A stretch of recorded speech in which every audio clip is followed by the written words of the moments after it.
are no guns, no mountain below the deep, no hungry mouths to feed.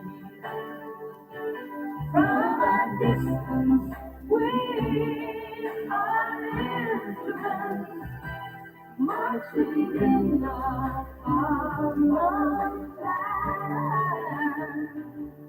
playing songs of hope, playing songs of peace. They're the song of every man. God is watching us. God is watching us. God is watching us from a distance. Hey everybody, Paul as well with you. It's good to be with you once again from a distance. So looking forward to tonight's YouTube Live.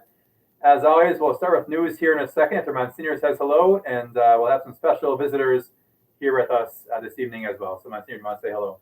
Hello, great to be with you again. Father Meyer kept me busy all week, so if I don't have any voice, it's his problem. There you go. It's good. So again, we'll have some, hey Charlene, good to see you're watching here, so thanks for joining us. Again, as always, feel free to chime in with any questions, any comments, any thoughts you want to talk about in general, or for our visitors here who will join with us here momentarily. As always, though, I want to start with the parish news. So most of my news here will pertain to St. Ignatius and Annandale. St. Timothy's, things are very, very busy, but it's kind of just steady as she goes with the school underway now, faith formation, and these kind of things, youth groups. So we have a net retreat happening as we speak here at St. Timothy's, both tonight as well as Friday. So please pray for our high school kids and our middle school kids who are going to the net retreat either tonight or Friday. It's split into 2 nights because of the whole COVID regulations. But beyond that, some extra news for the St. Ignatius people. The Adoration Chapel will open once again here beginning on October 1st. Because of the very small setting and these kind of things, it's been closed for some time, but it'll be opening October 1st, Monday through Friday, 8 until noon, and then again 1 until 4. So you have the opportunity to pray in the chapel at St. Ignatius beginning on October 1st. You'll see more about that in an upcoming email blast as well as in the bulletin here shortly. Faith formation at St. Ignatius starts on October 7th. So again, for the parents out there to get your registration forms, those kind of things in for October 7th. Communion distribution at weekend, again, just given a different setup. It'll begin October 3rd and October 4th at St. Ignatius. So looking forward to having communion at the usual time at the weekend masses at St. Ignatius on October 3rd and 4th. With that, I want to invite one of our visitors here with us this evening, and her name is Hazel, and she's going to talk to us again. I spotted out such a catchy tune, it gets into your mind, and then you're singing it all day long. I bet you're singing it all night long. Isn't it? You're right. Yes. Definitely. Do you know On Eagle's Wings? That's a favorite. I do know that one. Oh, yeah, that's a favorite too. You know, I'm so excited about the chicken dinner. Yeah, a chicken dinner, you get to. I went online, Father. I went online and I had, well, I didn't do it myself, I have to admit. My grandson Hans came over and he showed me on the computer how to get the chicken dinner. It was so easy. I went online, you know, and he showed me, and you just churchofsttimothy's.org. Right up in the corner, it's a donate button. You just click on the donate button. It was so easy, and I got to order my chicken dinner. I learned how to do it, and you know what? I showed all the girls up at the manor how to do it too. So we're all getting a chicken dinner. We got to get Bob. He's the only one of us who can drive. But he's going to take us, and we're going to go over to the school and get the chicken dinner, okay? Great. It's going to be fun. And you know, you got to order it by September 27th, October 20, September. Oh, I get so mixed up. If you look online, you'll see. I think it's September 27th. Order it, and then you get the chicken dinner on the 4th. Do you know what kind of chicken dinner it is? I don't. 2 pieces of roasted chicken and dressing and potatoes and gravy and coleslaw and a roll and butter. You know the prices at the grocery store. You couldn't make a chicken dinner for that. So go get yourself a chicken dinner. You know what else I got? I got this over at the by the Adoration Chapel. This mystery chicken. Who is this guy? Have you figured out who it is yet? Who the mystery chicken is? You got to look on the Facebook, and they've got pictures of the mystery chicken. Isn't he cute? It's somebody you know. I hear it's somebody we know. Who could you talk to get into a chicken costume like this in this parish? Everybody's so serious.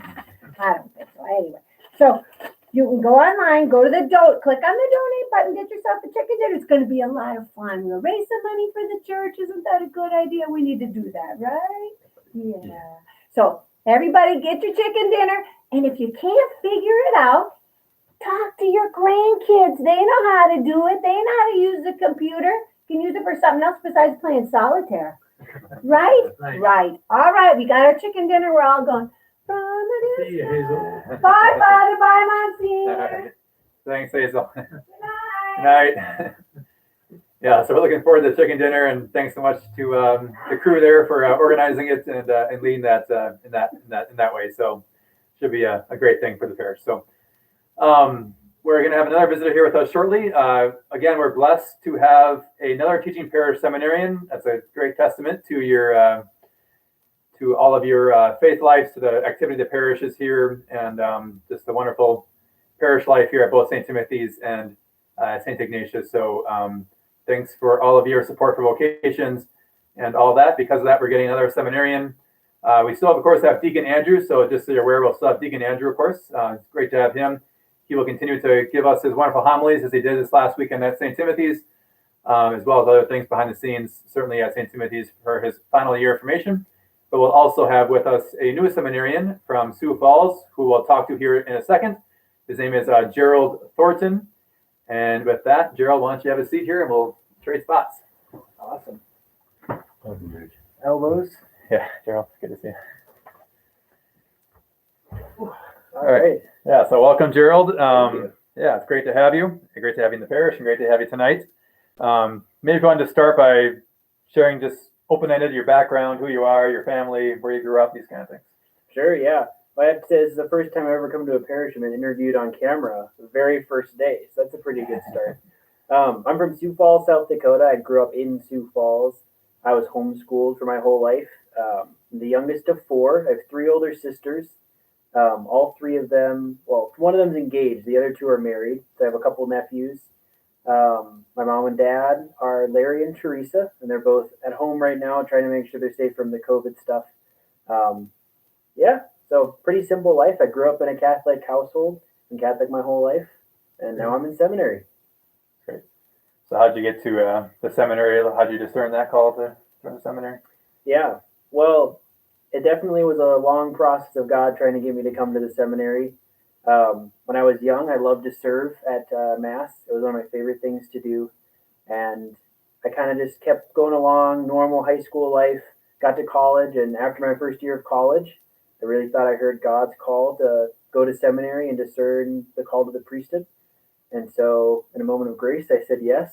And I went to go discern the call. And 4 years later, now I'm starting my first year of theology. So I finished 3 years of philosophy. Now I'm starting my next 4 years of theology. So you've been at St. John Vianney Seminary for the last 4 years. Again, for those at home who may not know how the whole seminary system works, maybe I'll just review. So you go to college, obviously, your first 4 years or 3 years at St. John Vianney Seminary, and kind of get your generals philosophy. Is that, I guess you want to say about your St. John Vianney experience before coming here? Sure, yeah. St. John Vianney was pretty much just a college seminary. So I got an undergraduate degree, a Bachelor of Arts in Philosophy and Catholic Studies. So there's a lot of general classes, English and math and things like that. The core of it is philosophy, and then I did some extra classes on top of that for Catholic Studies. So kind of looking at academics through a Catholic lens. Great. Part of your formation in SJV, I know you went to Rome, and you were with Monsignor Callahan there. I was. You survived that, yeah. Yeah. If you can get through that, you can get through COVID. That's true. Yeah. Rome with Monsignor is pretty awesome. He's very well connected, and we were able to meet a lot of fun people. And we had a grand old time, and we were at the seminary, the Pontifical Irish College, Yes. And everybody came back with a bit of an accent, like they just kissed the Blarney Stone. Yes. It was beautiful, and they got to know the rector and the vice rector and the dean of men, or whatever they call them now, and the Irish students, and then there were graduate students there. So what was some of the highlights of that little experience? Well, it wasn't too little. These men know more about Europe now than I think the prime minister of Italy. Not sure if I know that much about Europe, but yeah, it was a really great experience. I think one of the biggest takeaways for me from studying abroad in Rome was just the universality of the church. So we lived in a house, the Irish Pontifical College, so we got to know Irish seminarians, Irish priests. But then there were priests studying there for their kind of graduate degrees from all over the world, from South America, from Asia. There was a couple of priests from Korea, and then across Europe. So it was really beautiful to see the fraternity that we all shared as seminarians and priests, but then also the way that some of the problems we have here are the same problems they have over in Korea. Kamsamnida, I learned that. So we learn how to greet each other in those different languages.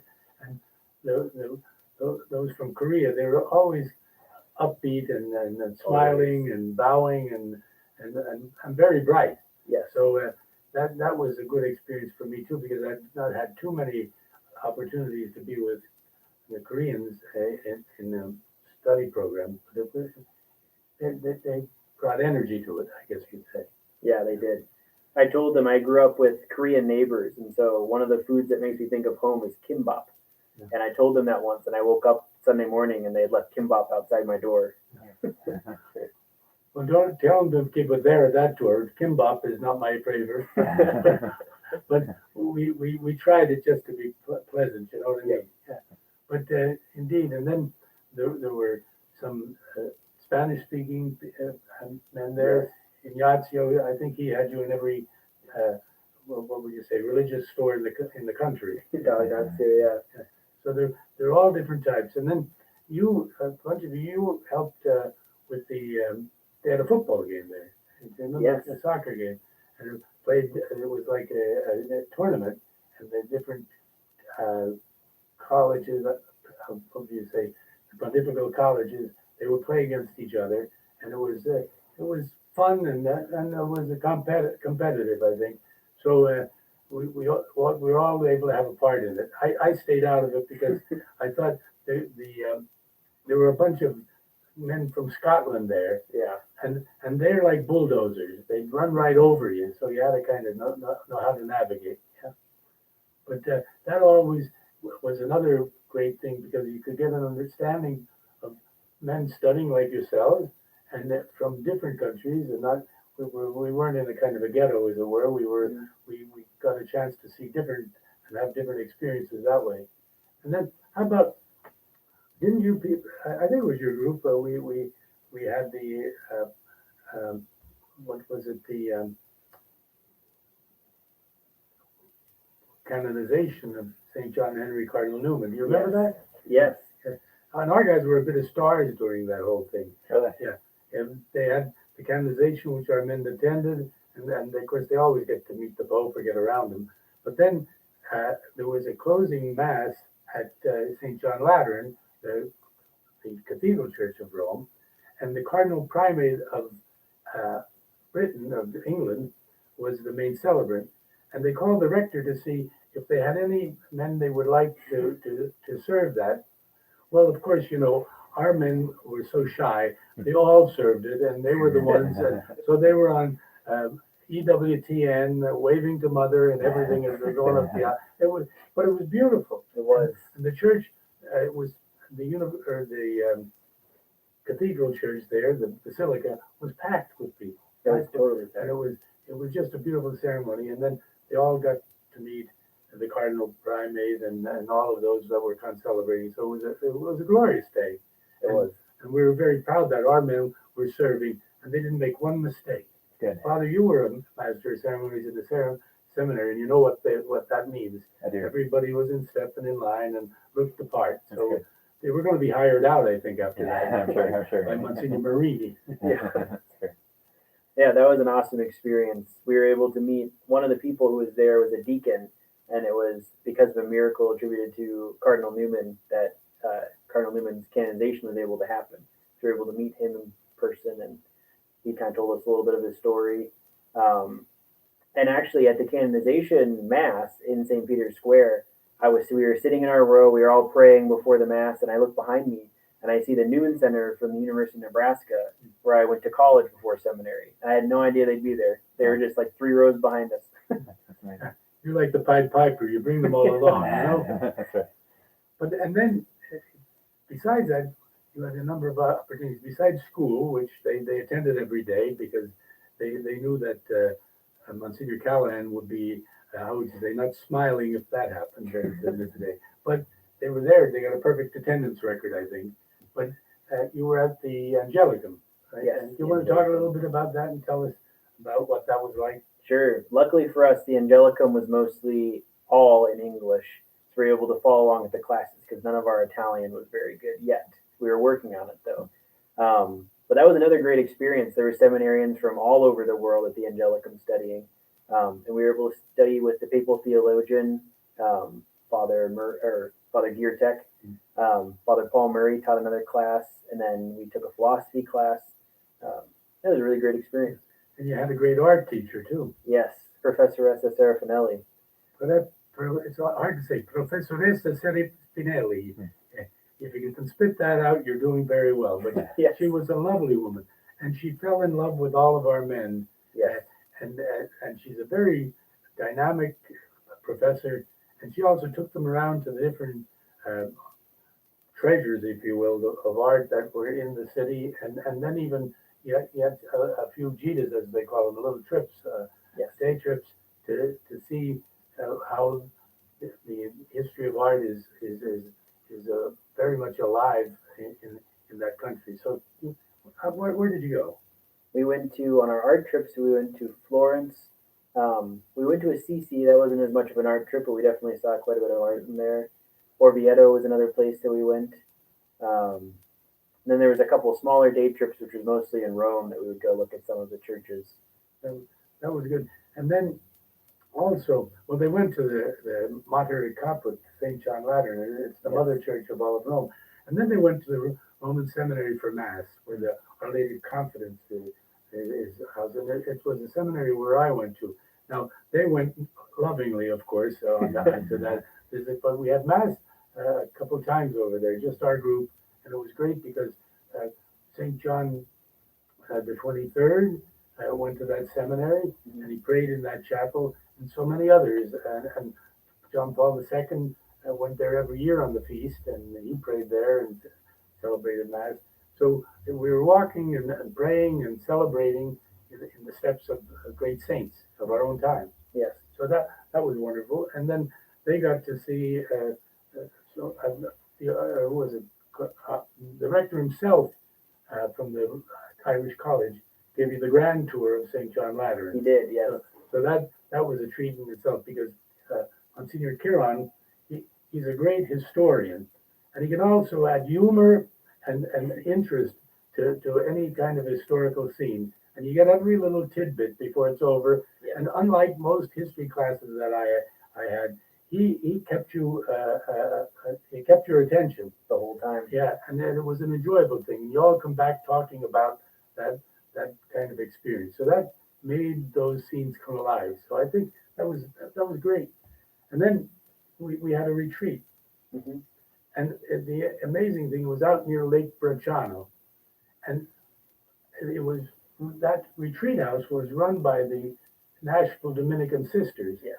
And they're beautiful, and they're just such a lively community, and they're young and dynamic.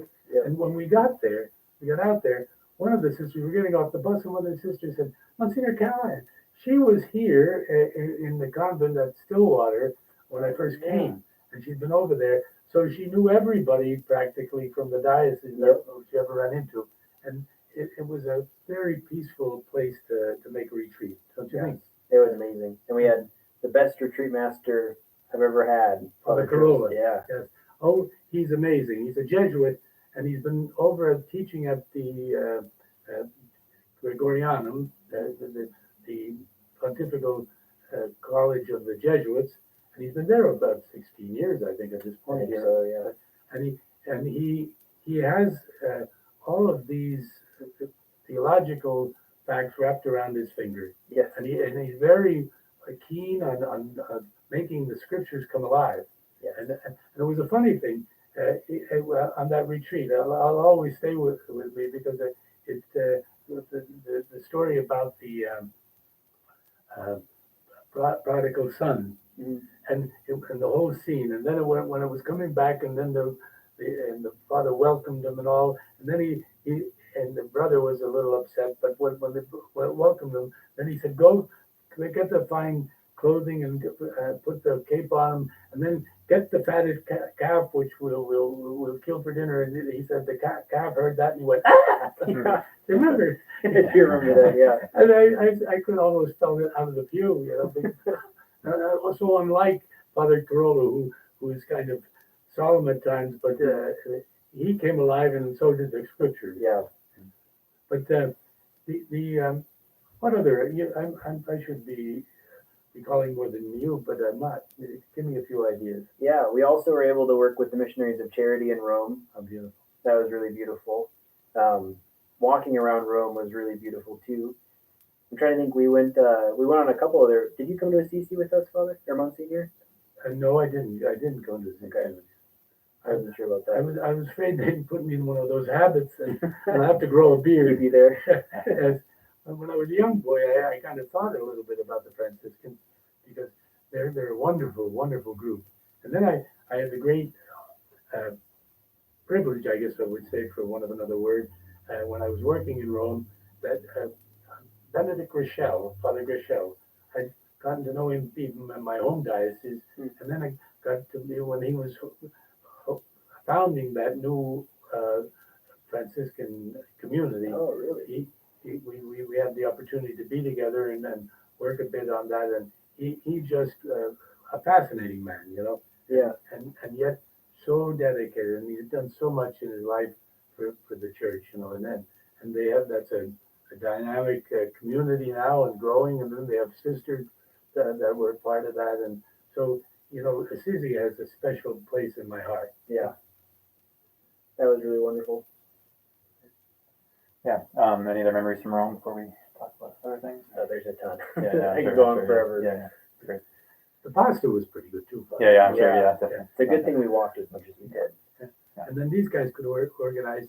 They organized a party. Yeah. They had an American night, so they did up a party, and it was wonderful. The rector, they all loved it. It was a grand old time. That did pinatas, and we're trying to knock the thing over, and Father Hayden, he was a spiritual director, and he's a nice man. He's a little stodgy, or like I won't say roly poly. He'd shoot me, but he was into it, and he had that pole, and he was wait, and everybody's ducking because he's coming at us instead of that pinata.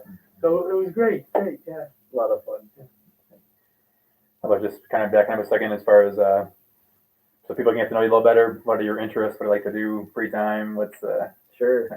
Yeah, well, seminary's kept me pretty busy the last couple of years in a good way with lots of school and prayer. In my free time, I like to go running. I've been trying to work on running a little bit further distances. I'm training to do the next Twin Cities Marathon, so hopefully that'll be able to happen. I enjoy technology. It's fun to play games with people. I love playing cards and board games. Otherwise, I like to read. I'm part of a group called Communion Liberation, so I go meet with them every Friday, and we talk about Luigi Giussani. I like that name. Oh, yeah. Luigi, yeah. Yeah, I don't know. Other than that, yeah, it's mostly study and prayer. And how about now living in community? Because you've had plenty of opportunities, and this year even more with this COVID. How have you found your community life? Yeah, community life's been amazing. It's a blessing during the COVID times to be able to have a community to go to, a community of brothers. Yeah, it's great. We're able to support each other, and I think it's interesting. Sometimes it's easy to think of it as just being a group of friends, but we're really brothers, which means we get on each other's nerves, and sometimes we have to work through stuff. But we're always there with each other's backs, praying for each other and helping each other out. So That's great, and it prepares you because the Lord, in preparing His apostles and disciples, and He would send them out two by two. yeah, And I think it was because when one needed a little pull this way, they were able, and brotherly correction and fraternal correction, all that's a part of it. But it's a good thing because you come to know those you're living with and working with, and you have the same goal. And the goal is to be a priest of the Lord Jesus Christ and to serve the church. And that's what you're planning to do, be of service. And how important that is. Because your life as a parish priest, the church is your bride. And that's the love of your life. And you've committed yourself to it. And then the bishop will send you where he feels the greatest need is, and that you might fill the bill in the best way there. And he puts great trust in you because you're one of his closest collaborators as a priest. But you learn that doesn't come overnight. And all those things, philosophy, theology, and they're all central and important to the thing. But it's ability and adaptability. You have to be able to adapt to circumstances and do it in a way that you're going to bring people closer to God. So I think that's important to remember. And there's no better way than in this fraternal community if we all work together and make it work. And because the church wouldn't survive on lone rangers. Yeah. You have to help each other because that's the way God planned it. yeah, we're people of community. Great.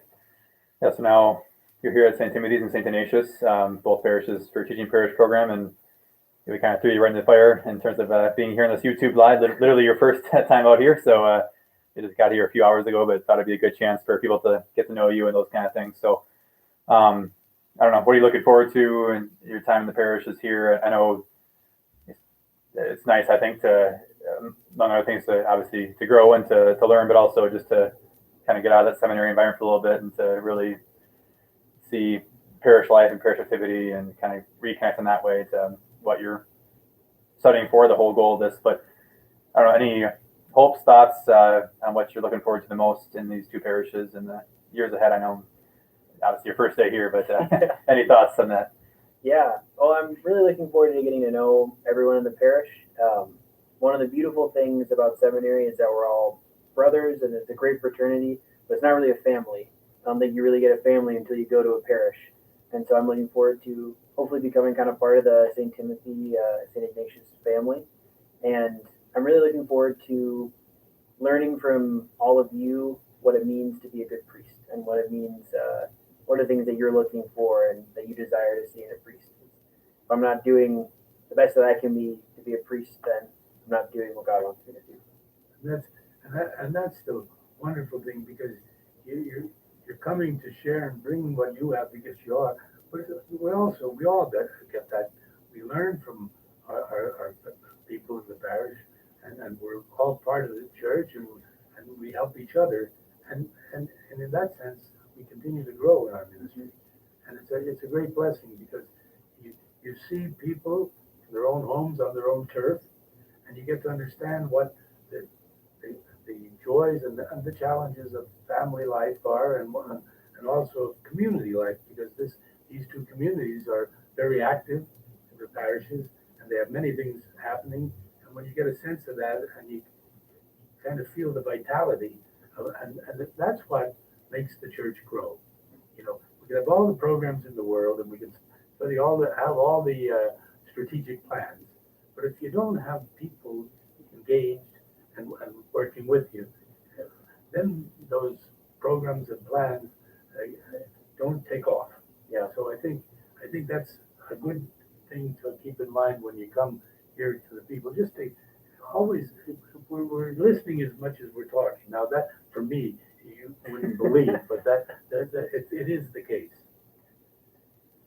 Great, yeah. No, it's obviously wonderful to have you, and it's great to, I know for the parish, to have you have the seminarians here, and again, we're blessed in so many ways by your presence, and it's good hopefully for some of the young people too, maybe to consider a seminary by seeing your example and other seminarians who have been here, and again, we're blessed to have so many people from the parish here, from religious and priests, And again, it comes from obviously the faithful people here in the prayer and all and the families and also hopefully some seeds being planted in these kind of ways too. So.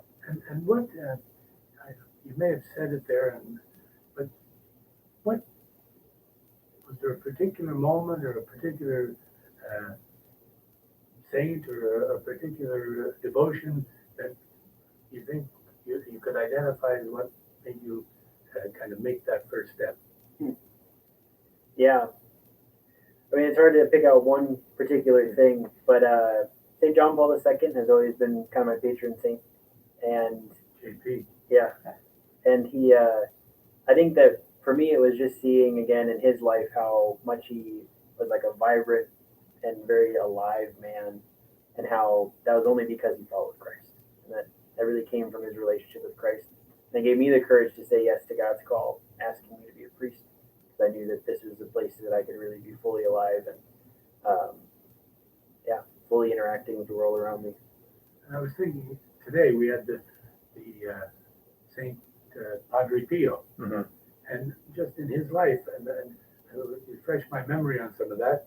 But he first, according to his biography, he first sensed or felt a kind of a call, even though he didn't describe it that way, when he was 5 years old. He told his mother that he wanted to give his life to God.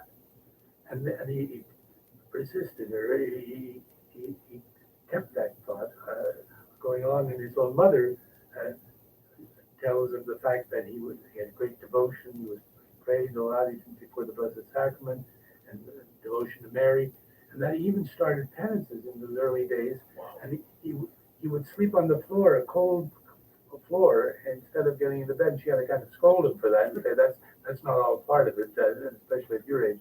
So he 5 years old at first, and then he was an altar server, and that he gave him even more of an impetus. And he kept after his parents, and he wanted to go try religious life. And they took him when he was 9 or 10 to the convent nearby, the monastery of the Capuchins, and they didn't. They said, well, he had not been educated all that much, and they said he needs to do a little more studying and so on. So he did, and he went back, and he came back at 15, and he entered religious life, and the rest was history. And he lived a austere life of penance and prayer and so on. And then for 50 years, he grew to be the great confessor and that he was and noted for it. And people had mystical experiences. They had gone to him to confession, and they seemed to think that he knew already what they were going to talk about. And always the advice he would give was pretty much the same, but it touched the world to the point that fast forward those 50 years when he died at San Giovanni Rotondo, there were 100,000 people at his funeral, and these were poor people coming miles to just be there, people who had heard about him, who knew him, or had experiences with him, or were healed by him. And then when his cause for canonization, when he was canonized, there were 500,000 people at St. Peter's. And you were at St. Peter's. It went not only in the square, but all the way down to the Tiber. And there were all these simple, poor people from different parts of Italy and the world that came there because he was a sign of mercy and love. And at 5 years old, yeah, that God talks to us all at different times. It makes us understand that. But it just shows you, if you just say yes, or correspond to that call, what can happen. Yeah. Yeah, just passed on a few comments here. So Shar said, "Welcome to our new seminarian at St. Timothy's." And thank you. Yeah, and then Lynette, Hazel was hilarious. So yeah, definitely. Yes, she was. She's Father Meyer's driver now. He drives around, and she has to drive. Yeah, there you go. Yeah, that'd be nice. Yeah. So Gerald, you mentioned community liberation. Partially just so people don't know what that is who are watching, and maybe just get to know you a little better, your spirituality, or whether it might be. Do you want to just share a little bit about that movement and what that's about? Yeah, I can do my best. Sometimes it's confusing for me. So community liberation, I think the biggest focus is on a daily encounter with Christ and what that means for our lives. So I think it's the idea that our everyday human life, our human reason, our human resources are all a place that Christ can make himself known to us. And so I think our focus is really on trying to see Christ in all of those places in our lives, in our friendships, in the little things that happen throughout the day. But it's following those signs, following the encounter. It's kind of like the first disciples or the first apostles. The reason why did they follow Jesus? John the Baptist said, "Behold the Lamb of God," but it wasn't a whole crowd that followed necessarily. It was just two apostles that followed, and they followed him because there's something different about that man that corresponded to the deepest needs of their heart, that they were able to see when he started to talk, and they continued to follow him. So, yeah, it's just like looking at that, understanding our own needs, the own desires in our hearts for love to be known, to know what happens after we die, all these little things, and to know that we can find that answer in Jesus. And it comes down to very simple things of word of faith and hope and love, and it's all there. Father Rufio, I go back to one of the things he would tell these people when they come for confession, because some came with a heavy heart because there's so many things in their mind that they needed to ask God's forgiveness for, and some of just because they felt lost, and always, or very often, I shouldn't say always, but he would always just give them this simple thing at the end. He asked them to pray and hope and don't worry. And the don't worry has to do with putting their trust in God and his mother, and it'll all work out. Yeah. Great. I guess we're kind of pushing on here. Any thing we didn't ask about, or anything you want to share about yourself as far as your background, or any words before we wrap up here just checking in? So. Well, there's a lot. I'm sure that hopefully when I get to meet you guys in person, I'll be able to answer any questions that you have. I've led a pretty simple life, and I thank God for that.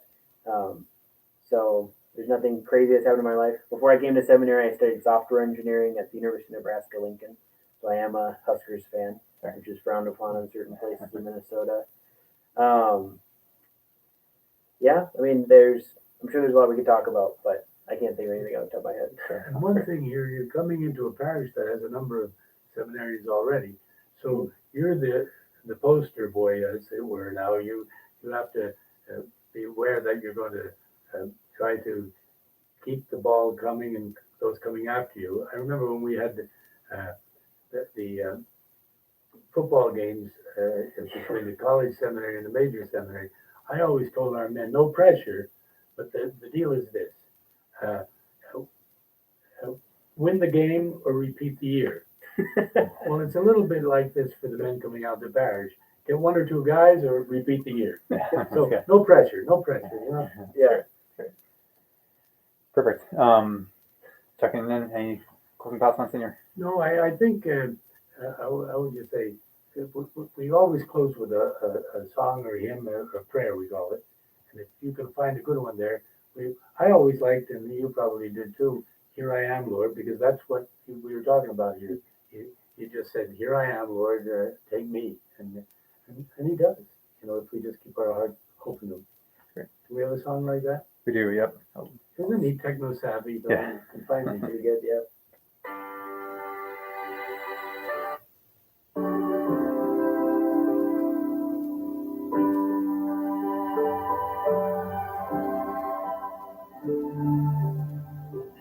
I'm alone on sea and sky. I have heard my people cry.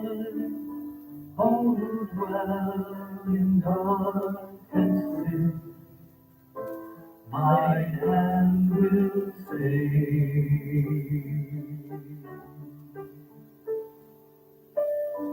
I who made the stars of night, I will make their darkness bright.